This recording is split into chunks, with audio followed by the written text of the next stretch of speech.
Good evening, ladies and gentlemen, and welcome to Jared Powley's Fragrance Reviews. Tonight we're going to be looking at the iconic Dolce & Gabbana fragrance called The One. This is the EDT edition, the Eau de Toilette. There is also an EDP Eau de Parfum and several other flankers. But this is the original, which came out in 2008. This is an extremely popular fragrance and was very successful for Dolce & Gabbana. So I'm just going to take it out of the box and give it a spray on my wrist. Comes in a very beautiful bottle, very heavy. A couple of sprays. I find that the atomizer on this bottle is not really a super sprayer. It's more of a 3/4 to half spray. So you may have to add an extra spray when you are putting on the cologne at the beginning of the day. So the initial notes I get, or the accords I get, is that it's very warm. There's a bit of spice and it's sweet, and I can smell some hints of citrus. But as the dry down occurs, 30 to 45 minutes, a lot of the warmness and the spice starts to fade. And this is a problem with this fragrance.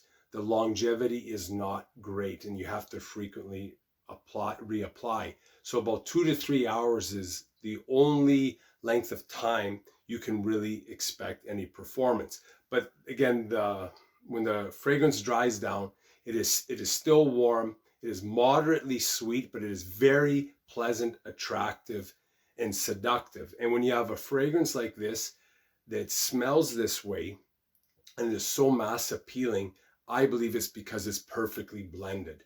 There are no off-putting notes. There's no synthetic smell. As it dries down completely, let's say after 4 or 5 hours, like I said, the power starts to become reduced. It is still sweet. There's amber accords, and you start to pick up the tobacco and cardamom. And actually, the tobacco you can pick up even from the mid notes. As advertised, the top notes from this fragrance are grapefruit, coriander, and basil. The mid notes are ginger, cardamom, orange blossom, and the base notes are amber, tobacco, and cedar. In my own words, the best way to sum up or encapsulate this fragrance would be one that is warm, pleasant, and has a sweet, moderately sweet amber tobacco scent to it.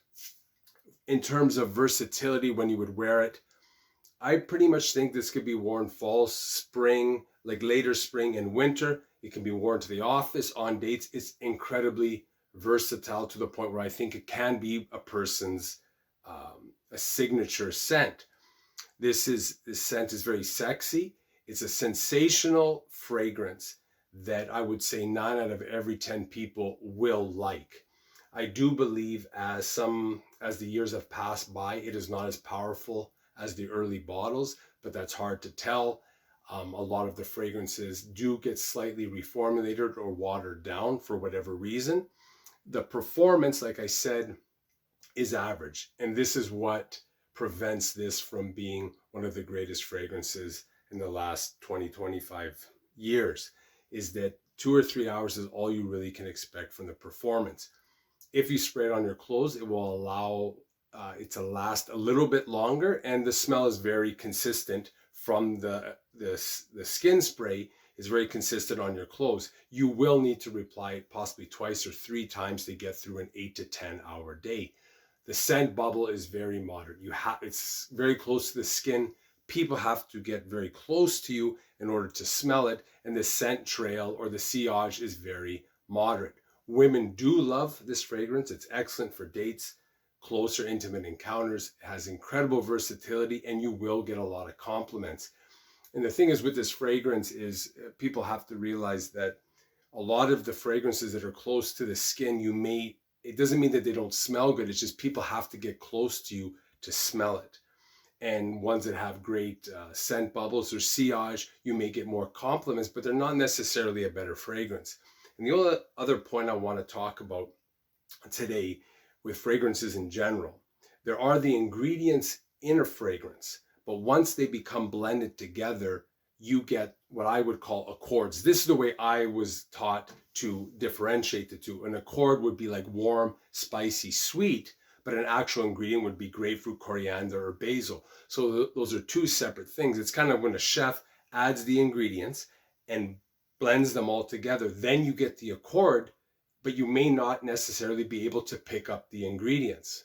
And that's a key thing when you are trying to understand fragrances, or you read about the notes versus the accords. The accord is, like I said, the spice is sweet, it's warm, and the notes are the actual ingredients of what's put into the fragrance.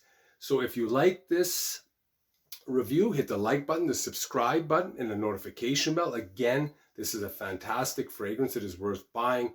Again, the only problem is you will have to reapply, but you can also wear it in a manner where if you're going out on a date at 8 o'clock, don't put it on at 6, put it on at 7:50.